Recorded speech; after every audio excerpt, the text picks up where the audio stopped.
મહાનગરપાલિકા નડિયાદ 2026નું પ્રથમ ઇલેક્શનમાં મેં અને અમારા બીજા અન્ય વોર્ડના ઉમેદવાર આઝાદભાઈ એસકે બારોટ, મારા વોર્ડના મહિલા ઉમેદવાર, અમે બધાએ આજે નડિયાદના વિકાસ માટે, નડિયાદને આગળ લાવવા માટે, દરેક વોર્ડને આગળ લાવવા માટે, ભ્રષ્ટાચારને નાથવા માટે, તૂટેલા રોડને સરખા કરવા માટે, કચરાના ઢગલા ચોખ્ખા કરવા માટે, સરકારની ગ્રાન્ટ 100% વપરાય તેના માટે, લોકોમાં ભય દૂર થાય તેના માટે, ધાક ધમકીઓ લોકોને ઓછી મળે તેના માટે, અમે રોજગારી માટે, અમે આરોગ્ય માટે, અમે શિક્ષણ માટે, નડિયાદના વિકાસ માટે અમે લોકોએ આજે મજબૂતાઈથી ઉમેદવારી કરી છે।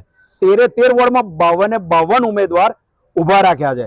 બસ મારું એટલું કહેવું છે, જે રીતે દેશનો વિકાસ થઈ રહ્યો છે તેવો મારા નડિયાદનો વિકાસ નથી થઈ રહ્યો।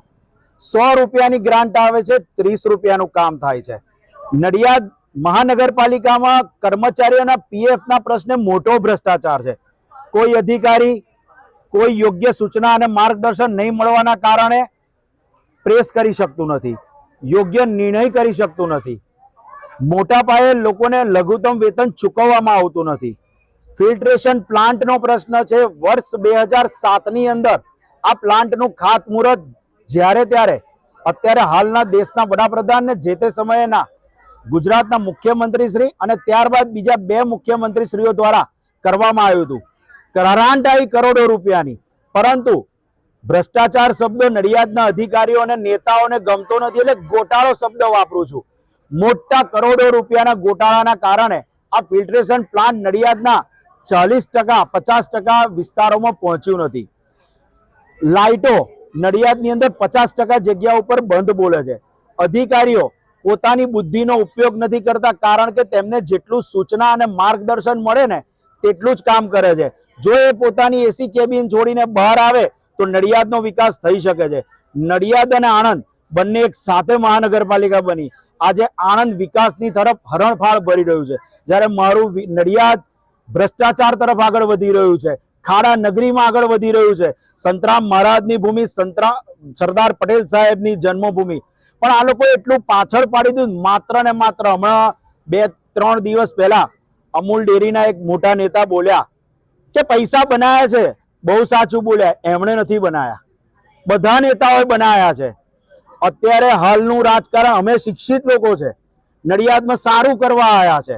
અત્યારે આ લોકોનો વિષય સવારે ઉઠે અને સાંજ સુધી માત્ર રાજકારણ કરવાની સાથે સાથે ભ્રષ્ટાચાર કરવાનો છે। અમને એક મત, અમારું મોઢું જુઓ, અમે પ્રજાનો અવાજ બનીશું, રોડ રસ્તા સારા કરીશું। અમે જેટલી 3 દિવસ પહેલા પ્રેસ કરીને જે અમે મેનિફેસ્ટો બહાર પાડ્યો છે એનું પાલન કરવાની જવાબદારી અમારી છે। નડિયાદને આગળ લઈ જવાની જવાબદારી છે। હું વ્યવસાય વકીલ છું, વર્ષ 2006 થી શરૂઆત કરી હતી। આજે હું વિકાસના પંથે મારી મહેનતે જઈ રહ્યો છું। નડિયાદની ઘણી બધી સંસ્થાઓમાં અત્યારે સભ્ય તરીકે છું।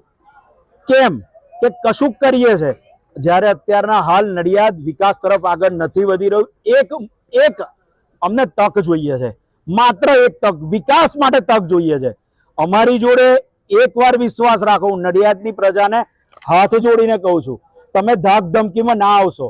અમારી ઉપર અમારા સાચા પ્રશ્નને લઈ અને મહાનગરપાલિકામાં ખોટો હુમલો થયો છે। અમે ગુજરાત હાઈકોર્ટમાં તે માટેની ફરિયાદ પણ દાખલ કરી દીધી છે। તમામ પુરાવો પણ અમારી સાથે છે। ક્યારે હુમલો થયો કે જ્યારે ભ્રષ્ટાચાર ઉજાગર થયો। માટે અમારા દરેક ઉમેદવારને વિકાસ માટેની એક તકે મત આપવા આપ સૌને નમ્ર વિનંતી છે।